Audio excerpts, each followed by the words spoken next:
और मशरिक़ वस्ता से बड़ी खबर आ रही है। आपको बता दें कि इजराइल ने एक बार फिर ईरान पर निशाना साधा है। एक बार फिर से इजराइल ने ईरान पर हमला किया और यह बड़ी खबर इस वक्त आ रही है। आपको बता दें कि ईरान पर एक बार फिर से हमला किया गया है। एक नहीं, दो नहीं, कई हमले ताबड़तोड़ इजराइल की तरफ से ईरान पर किए गए हैं और यह बड़ी खबर मशरिक़ वस्ता से निकल कर आ रही है। आपको बताते चलें कि एक बार फिर से ईरान पर बड़ा हमला इजराइल ने किया है।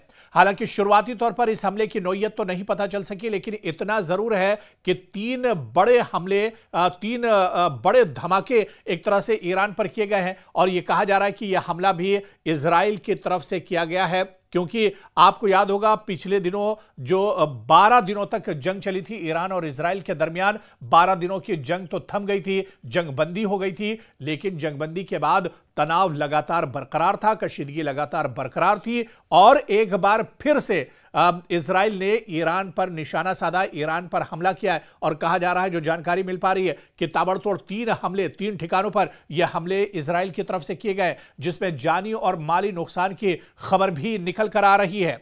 और एक बार फिर से आपको याद होगा कि 13 जून 2025 को जब इजराइल ने ताबड़तोड़ अचानक ईरान पर हमला कर दिया था, पूरी दुनिया दरअसल देखती रह गई थी कि आखिर यह क्या हो रहा है। मशरिक़ वस्ता की दो बड़ी ताकतें आपस में टकरा रही थी और इजराइल ने यह अचानक हमला ईरान के ऊपर किया था 13 जून 2025 को। और एक बार फिर से जो हमला अब ईरान पर किया गया है, इस हमले के बाद 13 जून 2025 की याद एक बार फिर से ताजा हो गई है, क्योंकि यह भी बड़ा हमला है और जानकार ये मानते हैं कि क्या एक बार फिर से इजराइल और ईरान के दरमियान में जंग छिड़ जाएगी, क्या एक बार फिर से मशरिक़ वस्ता में जंग का दौर शुरू हो जाएगा, क्या एक बार फिर से ईरान और इजराइल आमने सामने होंगे। हालांकि 12 दिन की लड़ाई के बाद ईरान बड़ी मजबूती के साथ निकलकर सामने आया था और ईरान ने कहा था कि अब अगर दुश्मन ने उसकी तरफ निगाह उठाकर देखी, यहूदियों ने, इजराइल ने अगर उस पर हमला करने की नापाक कोशिश भी की तो उसे बहुत सख्त जवाब दिया जाएगा। लेकिन एक बार फिर से इजराइल ने ईरान पर हमला किया है।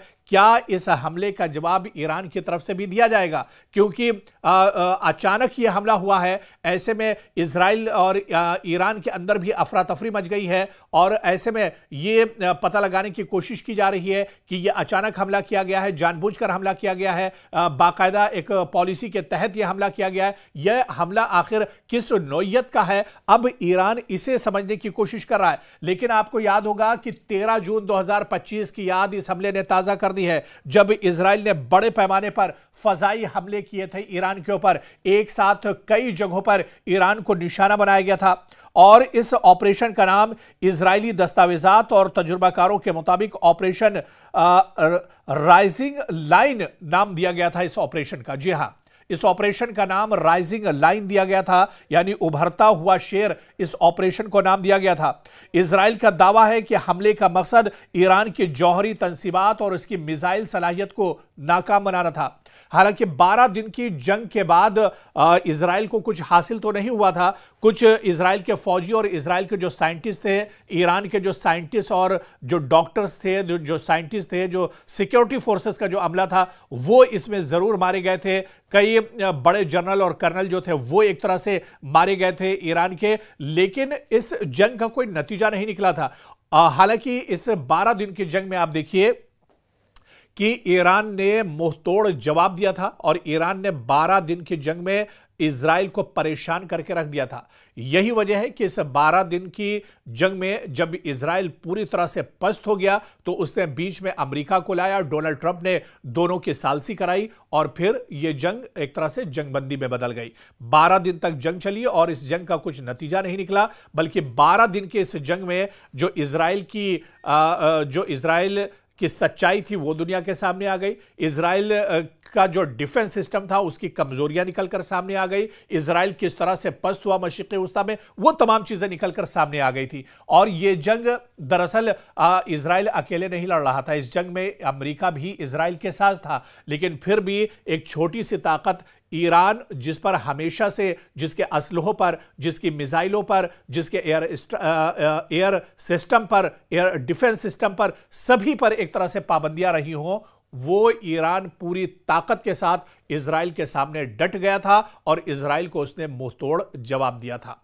तो 13 जनवरी का जो हमला था उस हमले की याद एक बार फिर से ताज़ा हो गई है। सोशल मीडिया पर बाकायदा इस हमले की जो तस्वीरें हैं, जो वीडियोस हैं, वो वायरल हो रहे हैं।